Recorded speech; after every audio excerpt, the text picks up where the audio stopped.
Welcome to the Tarkington at the Center for the Performing Arts. Please take a moment to silence your cell phone and locate the nearest emergency exit. Tonight's performance will contain 2 15-minute intermissions. And now, please welcome President and CEO of the Center for the Performing Arts, Jeff McDermott. Good evening, ladies and gentlemen. Good evening, and welcome to the Tarkington Theater right here on the beautiful campus of the Center for the Performing Arts. My name is Jeff McDermott. I serve as the President and CEO right here at the Center for the Performing Arts and for the Great American Songbook Foundation. I want to welcome our crowd here and also our crowd out in the ether. We're live streaming tonight's performance, and it could be absolutely anywhere where the World Wide Web is, which of course is not the spare room in my house in the basement where I have lousy connection, but pretty much anywhere else in the world, people may be watching this this evening. The mission here at the Center for the Performing Arts is to engage and inspire the Indiana community with enriching arts experiences, and that is exactly what we're going to do this evening. We're going to engage you, inspire you, and enrich you. This is New Works Night. This is an inaugural evening for us. This is an event that we dreamed up, our staff dreamed up during the pandemic when we were very limited as to what we could do to continue our mission and to help local and regional artists. One of the things we did was our Live at the Center program, which prompted us to do dozens and dozens of live stream shows featuring local and regional artists. But this is taking that and putting it on steroids a little bit. Tonight, we have 3 artist teams who applied amongst dozens and dozens of others, were selected to perform or to actually create and perform their new works this evening. By being selected for this, they each received a $2,500 stipend to actually work to create tonight's performances that you're going to see. And so we're very excited that this is the inaugural evening of it. We're very excited that it is our pure intention to bring this back year in and year out and continue to grow this wonderful program. I want to give some thanks to our donors, our sponsors, who do so much to help support us. And if you have an interest in supporting us, we always love it when you consider coming to a show like this, enjoying what you see and going home and thinking, you know what they're doing there is really profound, and they deserve our support. We are a nonprofit organization, so your donations are tax deductible. If you are interested in becoming a donor, you can just check us out again on the World Wide Web at thecenterpresents.org. Hit the support button, and you can follow the prompts and make a great donation. We would certainly appreciate that. Just a little less than 2 weeks ago, we announced our brand new season. We had a season launch party on the 23rd of May, and we announced our new season on the 24th. We announced over 50 new performances, which are going to be in our 22-23 season. There are more to come, so you can check those out also at thecenterpresents.org. You can actually start subscribing to shows now, and individual shows will go on sale in August. We hope you'll look into that. Now, without further ado, it is really my pleasure to thank you for being here tonight and ask you to sit back and enjoy some new works. And now, Betty Rage Productions presents an original play by Alicia LaMagdeleine, Women's Work.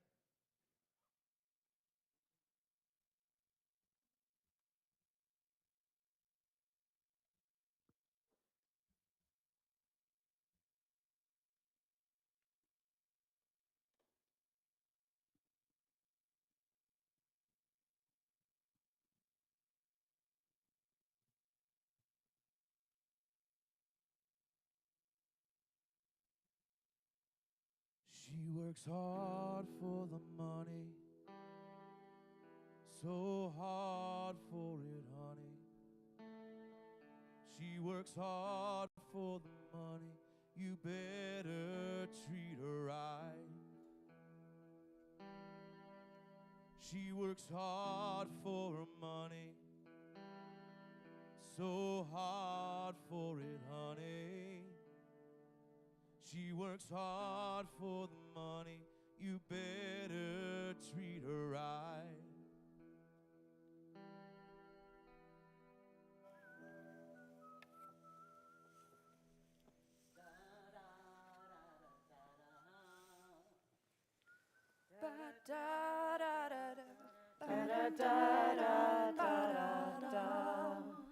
The work of women has been to hold America in its arms since its birth. We stand on the shoulders of our mothers and grandmothers so that our nails can chip away at the ceiling, shard by shard.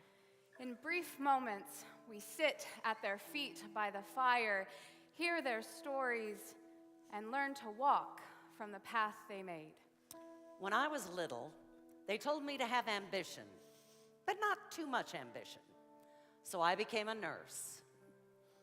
When I was little, they told me to be successful, but not too successful. So I became a teacher. When I was little, they told me I could do whatever I wanted, and so I did. And that was women's work.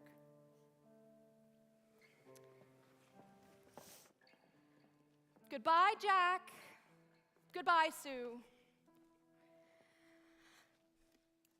Yes, Tommy. Yes, through chapter 3, tomorrow. Goodbye. What was it that James said? It takes a great deal of history to produce a little literature. What he didn't know is it only takes 45 minutes of English 10 to desecrate it. Still, we soldier on, boats against the current and all that. At least it's steady money. Sure, it's not what I thought I might be doing, but what were my other options? An MRS degree? Fat chance. And who knows, maybe some of them will be okay. So once I input the dosage into the pump, I mark it as administered on the chart. And then I recheck vitals every hour per Dr. Hines' orders. Right, and I recheck with the resident twice before I check with the attending. Thanks, Shirley. I really appreciate the help. I'll see you at 12:30 for Marianne's baby shower.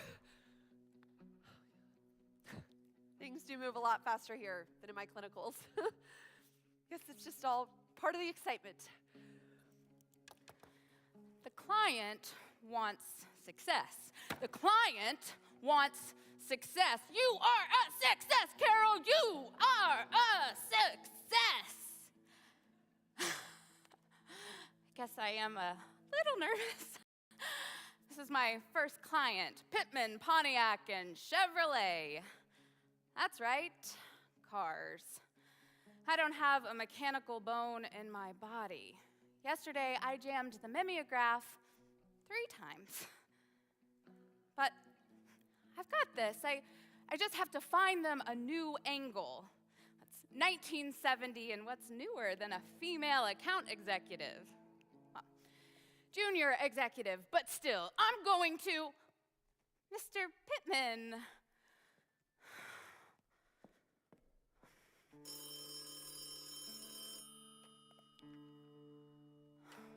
No, Jerry, I can't pick up Ruby today. No, I have a meeting too. Jerry, the Pittman dealership is really taking off, and Yes, I know you need to go to drinks with Mr. Jackson if you're going to make partner. Yes, I will pick up Ruby. Yes, I will plan on dinner at 6:30. Bye. I know. I should be able to work too, but Jerry does have a good shot at making partner if that ridiculous Bill Russell will stop trying to insert his nose directly between Mr. Jackson's butt cheeks. And I do like spending time with my daughter.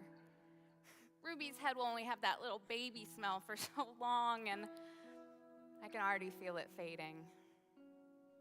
But I want to do well here, too. You know, my mom never had a job, stayed home with us. Everything was the house and dinner and the laundry, and it didn't seem like she had anything that was just for her. And I want that. You know, yesterday, Mr. Thompson told me he thought I needed to smile more, that I looked tired and kind of down all the time, and that wouldn't make clients very confident in my work. Well, maybe Mr. Thompson should try changing a diaper at 4 a.m. with the Allen Pharmacy jingle rattling around in his head. I'd love to see how fresh he feels after a morning like that. Carol here. Oh, yeah, hey, Greg. Yeah, just heading out. I have to get Ruby from the neighbors. Drinks with Mr. Thompson.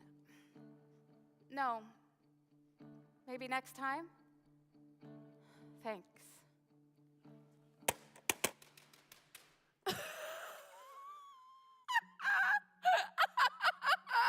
Can you believe that?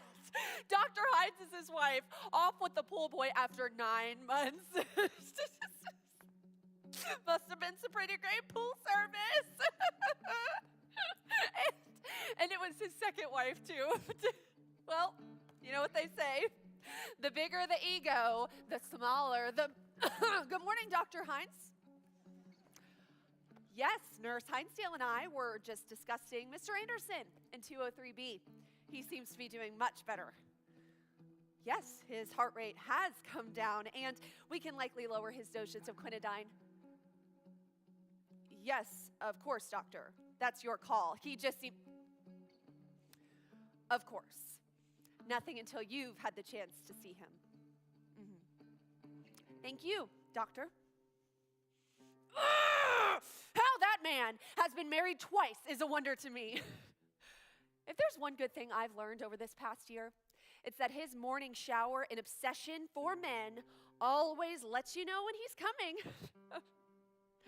Still, there's a lot that I don't know yet.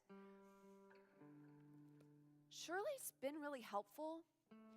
It's just, the other day, I saw her doing her med counts when I was picking up Mrs. Thompson's pills, and she only logged 21 Vicodin. But I swear there were 24. I know because she was grouping them into little groups of 5. There were 5 groups of 4 on the tray on a little square, and there were 4 pills off to the side. 4, not 1, 4. I said something to Marianne about it, and she said that I shouldn't say anything because Shirley's next up for floor manager, and that would make my life hell. She also said that I wouldn't want the other girls knowing because then they would think I'm a snitch. And who knows? Maybe I'm wrong. Maybe there weren't 4 pills. Maybe there was only 1. It wasn't my count. Mine are always right. I know my stuff. And Shirley, no, she wouldn't. Here comes Mr. Hines again. If I can make it through this day without him staring at my ass, that will be one small victory at least. Mr. Hines, about Mr. Anderson in 203B.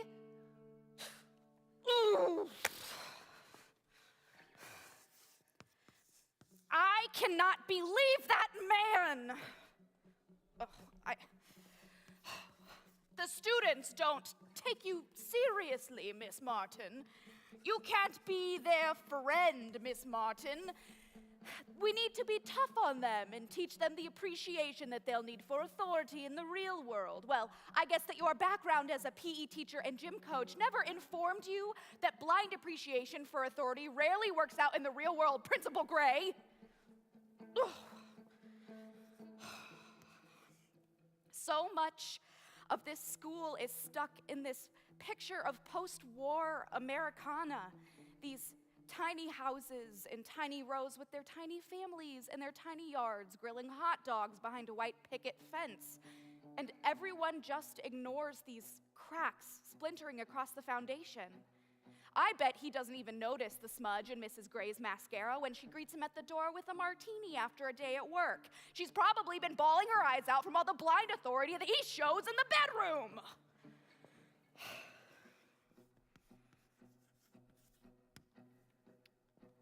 But the worst of it, he wants me to put a paddle up in my room. A paddle! I guess all the female teachers use them. It is 1975, and the man wants me to put a paddle up in my room to paddle 15-year-old boys into submission. Whatever that is about, it has nothing to do with English class. And so I told him, no, I'm not gonna put a paddle up in my room. And he told me that this would be my last year at Ridgewood High. So that's that. Fifth period, okay. What is that bit from The Catcher in the Rye? You can never stop a teacher when they want to do something. They just do it.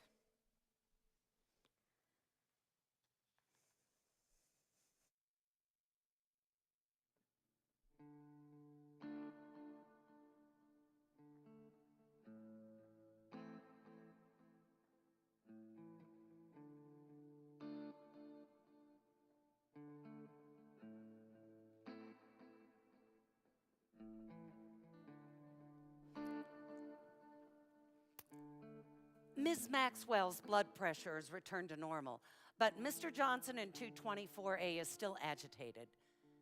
Yes, we tried the softer strains. Can we try 5 milligrams of Ativan to get him settled? Yes, doctor. I know you need to talk to the attending first, but Mr. Johnson pulled out his IV again. No, I can't have OT or PT see him while he's still pulling on his tubes. Well, by the time you talk to the attending, Mr. Johnson will be on the floor. Fine, doctor. Just let me know when you get the approval. You know, they come here out of medical school 2 weeks, barely knowing a patient's head from their backside. Last week, one of them tried to treat a patient for hypoglycemia, except the poor man had hyperglycemia. Could have put him in shock. I've been bedside for nearly 40 years, but does that matter? Still, I've learned to deal with the residents. What's really hard about this job is working with the other women. Yes, I've seen my fair share of sexism and Me Too moments. I mean, I came up in the 80s. But what a lot of people fail to recognize are all the nuances of working in a female-dominated field. Women can be, well, we can be pretty nasty to each other. Take Cindy, one of the nurses in the cardiac unit. Now, everybody knows she's been cozying up to Dr. Hines. Now, It ain't uncommon for a young nurse to be enthralled with a silver fox doctor. Sometimes it even works out. But Hines? He's been married 3 times already. Still thinks he's hot stuff. Walks around puffing out his chest, works out obsessively, and so much grease in his hair. Or what's left of it anyway. Anyway, everybody knows that Cindy has been absolutely gobsmacked about him. But suddenly, they both took the same PTO. And Cindy starts posting up photos on the beach with his arms around her waist, wearing a baseball cap with giant, shiny gold letters spelling out Daddy. Oh, well, you can bet every nurse in this building has agreed Cindy's going to be working the weekend shift for a long time. Yeah, but what's really hard is the competition. A few years back, I was up for nurse manager 3 times. Shot down each time. You know, you need to be more of a team player. We just need to see something a little extra. You know, if you ate lunch in the cafeteria more, your colleagues would get to know you better. Every time, a woman choosing another woman over me. Not because I didn't know my stuff. I know my stuff. But because I didn't play the game. I learned a long time ago that wasn't for me. I wanted to stand for something more. But when you see every girl here trying to scrape and scramble for the next thing, that isn't how you win. Sometimes the worst are the things that we do to each other. Well, my pension kicks in soon, and Tom and I are going to head to warmer weather and less work. Until then, I'll do what I can. After all, somebody's got to make sure that Mr. Johnson doesn't end up on the floor.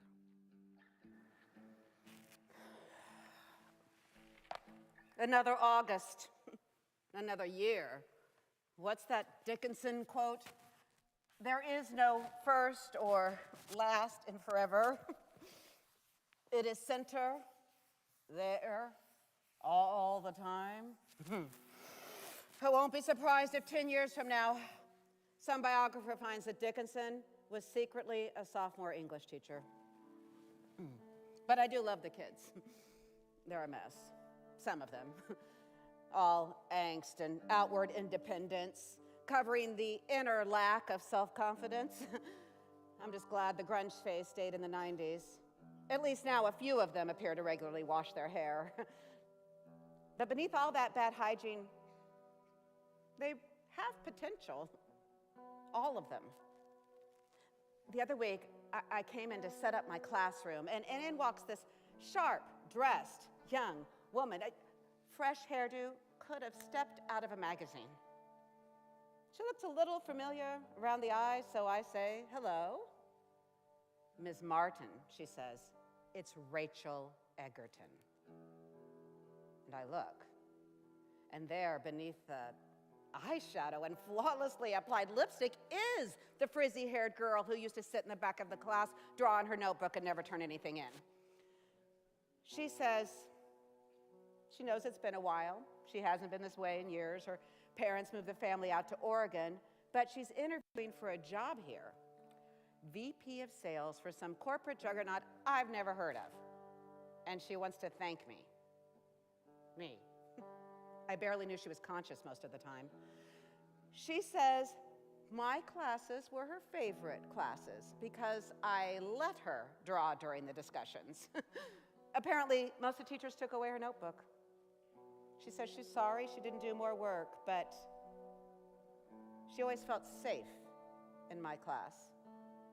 And she hadn't forgotten that. I smiled and said, thank you. And she said goodbye. And that was that. You never can tell the effect you have on someone. You know, I've never told anyone this, but I almost gave this all up a few years back. I was starting at a different school, and the department chair called me in one morning to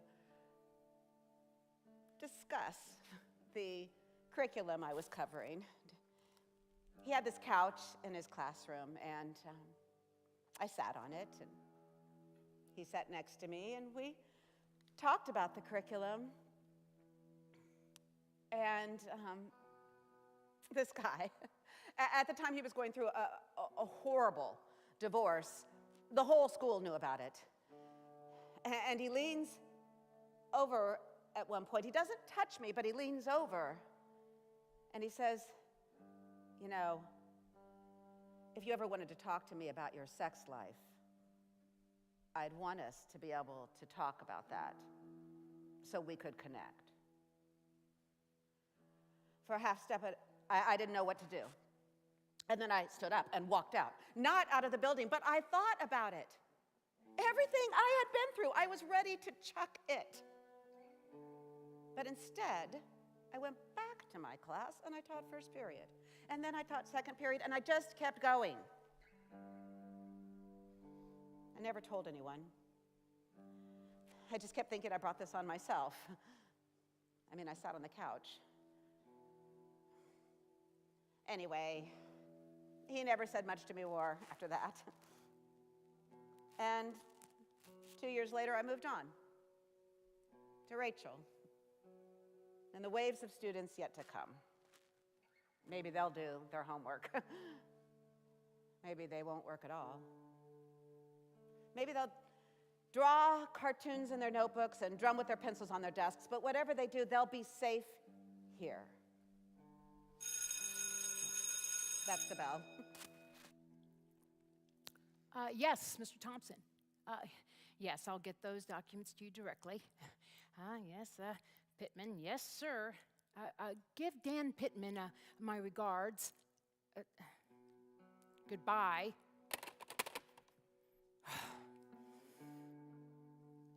You jammed the copier again, Mark. What? Marcus. Oh. Yes, you'll have to clear it. You'll have to clear it, yes. Open the drawer. Yes. Honestly, these new temps, if it can't fix itself, they can't manage it. Yes, that drawer there. Careful, careful. No, yeah. You gotta be, yeah, there. Now lift the little green tab. Yeah. Yes, there. These old machines, well, sometimes you gotta treat them like a man, real gentle, and then blow on them every now and then. Oh, good, Marcus. Yes, now take those documents to the conference room on the 12th floor, yes, for Mr. Thompson's meeting with the Pittman Company at 1:30. Yes, and then you can take your lunch. He is light years better than the last one. Yeah, he couldn't even turn the machine on. Well, I didn't tell him my technique. Yeah, these young folks, they don't stick around here very long. There'll be a new Marcus, or a Taylor, or a Callie, always off to something else. Me? Well, I've been here for 32 years. Well, 34 if you count the years before I left to raise my girls. Oh, yes, Ruby and Kate. Ruby's a dentist, and Kate is a mother to two beautiful boys. Yes, Sam and Miles. I was the assistant editor then. I landed the Pittman account. I was the first woman in the entire company. Yes, I did it with a baby at home, and you know what? That's a whole lot more difficult to do than unjamming a copier, that's for sure. Yes. Then Kate came along. and it was just too much for my mother. So I left, but I came back to the firm.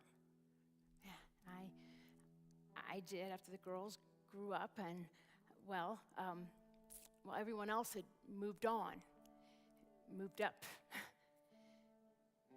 They found something for me. It wasn't the ad work I was doing before I left, but it was something. And I got to spend time with my girls. Regret? Oh no, honey. Oh no, it's nothing like that. I got to spend time with my girls. I picked them up after school, we made dinner, we went to troop meetings. I even became a troop leader. As a young mother, you don't realize how fast those years go by. I remember when Ruby took her first steps. She picked herself up off the coffee table and just let go. She hadn't even crawled yet. She just let go. 3 wobbly steps across the shag carpet in the living room, and I can still see the sun streaming through the windows, and I closed my eyes and off to college and then dental school. Oh, we are proud. Ruby owns her own practice. And she's always been determined. Mm-hmm. But she's happy. And Kate's happy too. She was always a homebody. Yeah, she met Jack and dated all through high school and then college, and then right away got married and started a family. Yeah. Both my girls are happy. So I'm happy too. No regrets. We all find our own path. She works hard for her money, so hard for it, honey. She works hard for the money, you better treat her right. She works hard for her money, so hard for it, honey. She works hard for the money, you better treat her right.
And now, with music composed and performed by Monika Herzig and Peter Keenel, and original choreography for the Sear Wheel performed by Zackary Herzig, Fly High.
And now, under the artistic direction of Nicholas A. Owens and Lalah Ayan Hazelwood, please welcome Kenyettá Dance Company, A Place in Time.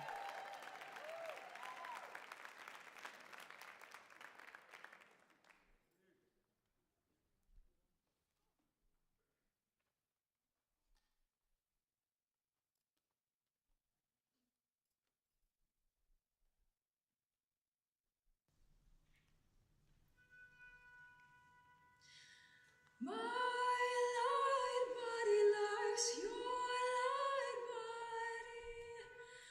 The heavens, heaven in you I see.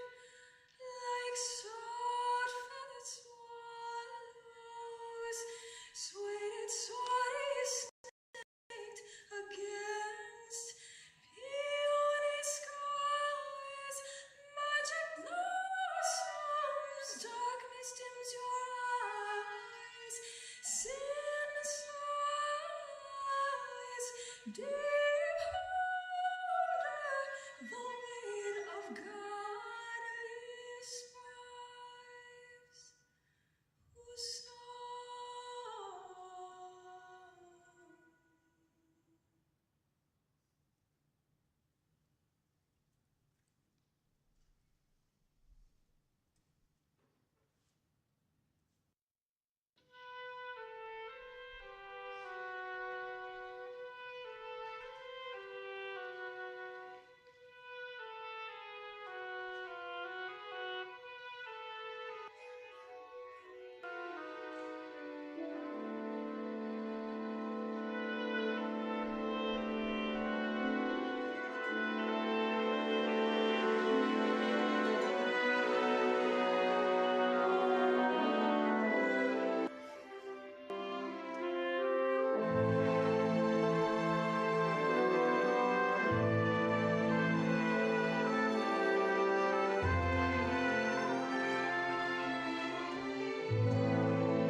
Wasn't that amazing? Let's give them another round. Well, this has been an inspiring evening. I hope you're as inspired as I am. And please stick around. We're going to bring members of all three new works back out and have audience Q&A. So you can ask them all the questions that you came up with while you were watching them perform. So if you want to scoot on down closer, you can, or you're welcome to stick in the seats you're in right now. We'll be back in about 5 minutes with all of the cast members. Thank you.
well, let's hear it for all these wonderful performers.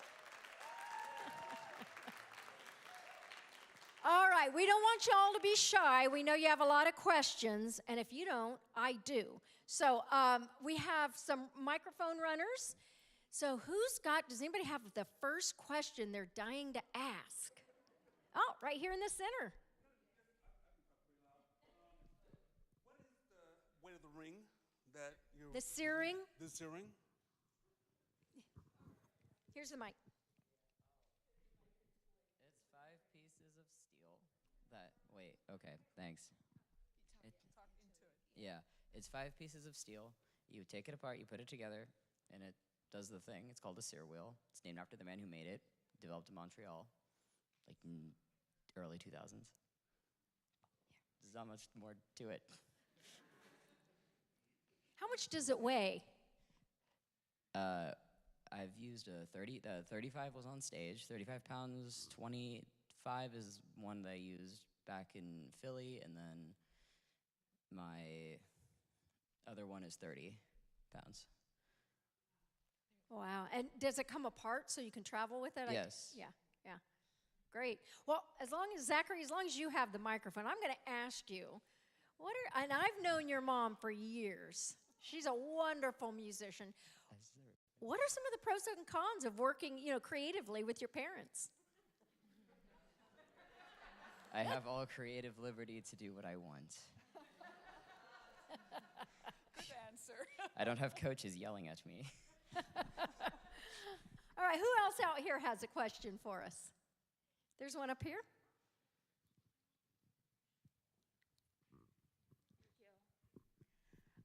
For women's work, were you inspired by mothers or aunts or sisters in your own life? You go first. I'll go first. We were inspired by a lot of different women. So this actually started with Callie and I talking about our grandmas. And then there aren't really our grandmas in this piece, but it started from there. We have moms who worked. We are moms who work. We have daughters who someday will work. And we just talk to a lot of women out there. So all the stories and the little vignettes are all from people we know and things that actually happened to them while they were working. So we took a lot of inspiration from a whole bunch of places. What was the thought behind having the music? Was that something that was an afterthought once the play was in rehearsal? Actually, so the idea of the musician, the fabulous Dave Pelsu, is that even though these are these women's stories, that a man is still controlling the tempo of their careers. Oh. Gotcha. A lot of oohs and ahs out there on that one. Okay, who else out here has a question? I have one. Oh, you go right ahead. Thank you so much. Okay, this is for Kenyettá Dance Company, who I'm obsessed with. Love you all, amazing. Have seen your shows in different venues around the city. And I was talking to Lalah, because we both work at the fashion mall, yes.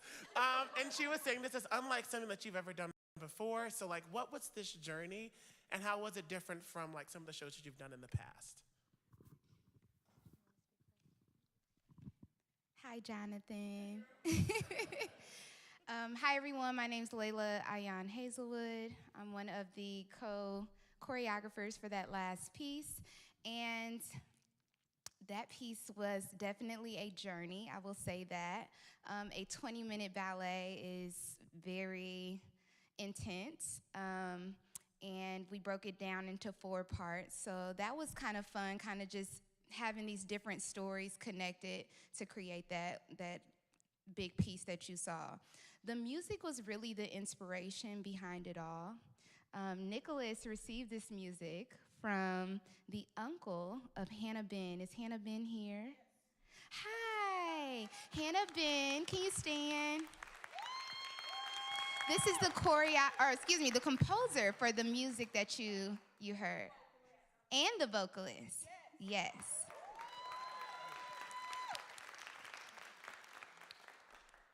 And we were just Nicholas was first inspired and he shared it with me and I was like, yo, we have to use that. It's just very different, music that we've never created to before, and it was challenging for us. It pushed us artistically, and it also gave us the ability to use different styles of dance and kind of mesh those very perfectly together, in my opinion. So, Nick, did you want to speak? Good evening, everyone. Just to piggyback on what Lalah has already said, this journey of creating a place and time was different than any works I feel that I've ever created in the past, particularly for the fact that this was really me and Lalah's first time really going into a commissioned work like this and bringing both of our expertise into one idea. We've had many opportunities over the years to do that, and we've worked together on many projects, but I'm really proud of this moment because, I mean, it's just evidence of all the hard work that we've put in over the years. And so the journey of creating this piece was enjoyable for me in particular, to be able to share this moment with my niece, who is also co-artistic director of the organization. But the dancers worked extremely hard, and they were inspiring on top of Hannah's music as well. And so the mesh between all of our ideas is what you saw here on stage tonight. And if it weren't for the dancers, you know, I don't know how else the vision and the ideas in which we had would have come to life. So I'm really thankful for this journey and just being able to share the stage with all the other artists as well. Did you have anything you wanted to add? We got a question right here in the middle. I particularly favored that girl in the yellow. She happens to be my daughter, and she's been through the most, including a concussion. The fact that she's moving like she's moving is a miracle, and I'm just so proud of you. So proud of you. Yeah. How's it feel? It feels really good. Hi, I'm Rebecca. Yeah, I didn't know that if I would dance again just a few years ago, and Mama V, Vanessa Owens, who started this company, no matter how far I was away, whether at school or working, she always stayed in connection with me, and she gave me a place to rebuild and gain strength. And they have challenged me, Lalah and Nick, really challenged me, but they know that it'll push me to be my best, and I know that, and I'm just so grateful for this opportunity. I feel really, really blessed. Yeah. Okay, we have another question in the back while we're running the microphone up there. Monika, your submission talked about the piece being inspired by Zackary's gender transformation. And I'm wondering how this whole piece, this whole process creating this, helped you grow as a family. Well, it was a process, you know, as a mom. Once your kid comes to you and says, I'm actually something else, you know, first you want to protect the kid because you know it's going to be a tough journey, and that's a brave thing to do. And so first you want to make sure 100% that's the path, and once that's the path, all you can do is go support and come along and do what you need to do to get the name changed and all that. And it was interesting. It was not anything I ever thought I do, but I have to say we grew a lot in terms of just the support and actually fly high what it was meant. So I wrote that piece once the kid came to me and said, so, okay, I'm going to be a circus artist.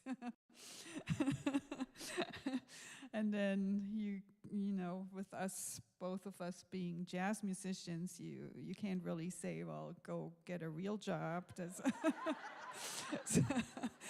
So all you can do is say, fly high. So I hope that's what's going to happen, and the journey is on. Beautiful. Thank you. Did we have a question up in the back here? Yeah, thank you, Julia. And my God, thank you, everyone, for your pieces. They were amazing. I had a question for Zackary, which is just, what is it like to make art about being trans when it seems that every other headline is about how much people hate trans people, especially trans women? Yeah, please. It's kind of fun because it makes them angry. It's fun to make people who don't like you angry. It's also fun to do it when you don't fit any stereotypes. I don't enjoy presenting. I present as a Lord of the Rings elf is the best way I can describe it. So it's just really fun because it just makes the people who want to be angry angry, and it makes me happy. And honestly, once I do a sick flip, they're like, I see you, I see you. Yeah. Okay. Great answer. Honest. We have one down here, Julia. Okay. Did you make your costume, Zackary? I love it. Yes. It just has so many different things in it that, yeah. Yes. I make all my costumes. I also do cosplay, and I do a lot of crazy stuff in that direction, so I make a lot of costumes all the time. I'm actually literally was at a convention today and yesterday, and I'm going tomorrow. Yeah. So I have two sides. It's costumes and circus. How did you attach the feathers? Just sewed them on. They're from New York. This whole thing is just, I went, auditioned for Broadway, didn't make it, and then I went to the garment district and got stuff. And so these are just tacked on via hand stitches. You should see our basement. I had to clean the floor this weekend. It took me. I have a question for Alicia and Callie. So this piece, I read that you're going to have it at Fringe Festival. How are you going to change it and adapt it at all? And if so, what would that look like? Well, it's a work in progress, right? It's a new work. Are you all familiar with Fringe Festival? Okay, I was going to say maybe you should tell them a little bit what. The Fringe is the last 2 weeks in August, weekends in August, and the first weekend of September, and it is 64 shows in 3 weekends, 28 different plays, or musicals or performances, and it's, if you've never been a part of it, it's on Mass Ave. It's a wonderful experience. IndieFringe.org. And now Alicia will talk more about the next piece. Well, the thing we're mostly thinking of adding is probably a fourth character who chooses to stay home, because we don't want to discredit or lessen the value of that type of work that women are asked to do, which is to stay home and take care of their children and raise them. We get that a little bit in Carol's piece, but the perspective of someone who chooses that as their occupation is something we want to explore when we expand it. With a little bit more music and movement as well. Wonderful. I think we have time for maybe one more question. Do we have any more out in the audience? Yes, right in the middle there.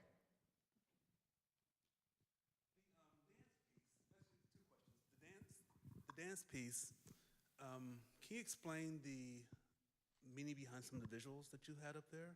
And then Monika wanted to know if the piece that was performed will be available on CD. I have the mic, so I will go first. The different images that you saw were just what Nick and I kind of envisioned in those moments. There was a moment where there was a star, galaxy image, and it was almost as if we were kind of pulling the stars out of the sky and taking these constellations with us. So that was that moment we wanted to just show you ourselves in the sky, kind of picking these stars. And then the smoke at the beginning, it was more abstract than anything, but also kind of resembling blood. Those are 4 sections. The first section is a reflection, and that piece is about kind of where we have been as a people and where we are headed, hopefully leaving you in a hopeful and encouraged, inspired space when you got to the end of the piece. But yeah, just kind of the blood that has been shed and the lives that have been lost, and some of those broken moments, just how we have been kind of broken down, but then we have built ourselves up and just continue to press on. So that first image is that. The second one was the galaxy. The blue smoke was just kind of like an awakening moment, so that's why that kind of came up while we were coming to life there in that line. And then the last image, oh, the hands. That was also abstract, but I'll let Nick speak about that. So the image with the hands, like Lalah said, most of the images we chose because we like abstract art and we like introducing that into a lot of the work that we create. But the hands in particular, we felt really tied in with the African influences. I mean, we've trained in African dance over the years, and we like to incorporate that into a lot of the movement that we create. And for that piece in particular, we thought that it was fitting to bring that particular moment in, showing only the hands and the lips. And however you interpret that moment is left to you. But yeah, I think a lot of the images, were just chosen to bring light to the moment. We didn't want things in the piece to be too heavy. We wanted people to feel as though they could maybe see the smoke and pick out pictures just like you do in the clouds. And those are things that I've always enjoyed doing, and so why not incorporate that into the work to make it stimulating for the audience and to hopefully charge you all to go back into the world and be a better person for yourself and for others. And that's really what the piece, we hope that it left you with a sense of hope and inspires you to go out and just be better.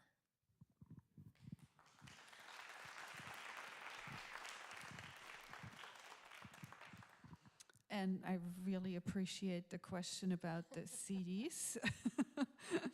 So, yes, the version of a version of Fly High is actually on this latest release called Eternal Dance that I did with my all-female New York group.